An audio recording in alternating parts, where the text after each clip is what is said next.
Hello, this is Pastor Cecil A. Thompson, and this is Blessings from the Heart. God's Laws.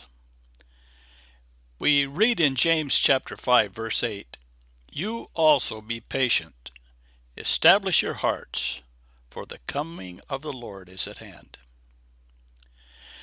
Sir Isaac Newton was a very brilliant man.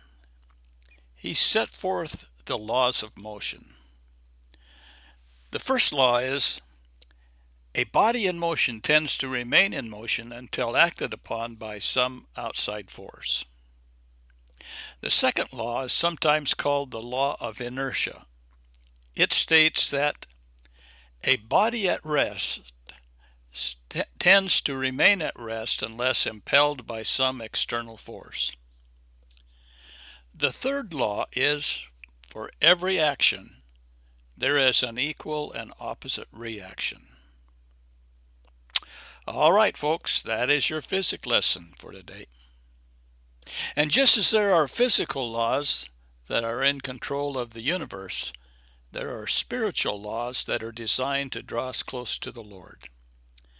The first spiritual law of motion is, a soul that moves toward the Lord will tend to continue moving toward Him. The problem is that the devil is trying to draw our attention away from the Lord, and if we're not careful, our momentum will be stopped. There is a second spiritual law of motion. A soul that is at rest concerning God will fail to move toward Him. And the third spiritual law of motion is, for every spiritual action, there is an equal and opposite reaction. Where do you find yourself in relation to the spiritual laws of motion?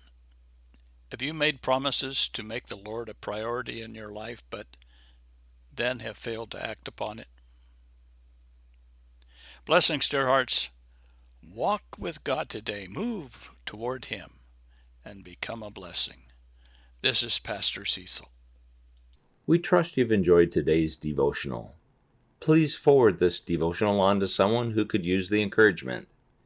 If you aren't currently receiving Pastor Cecil's daily devotionals, you can subscribe by going to dailyevotional.com or pastorcecil.com.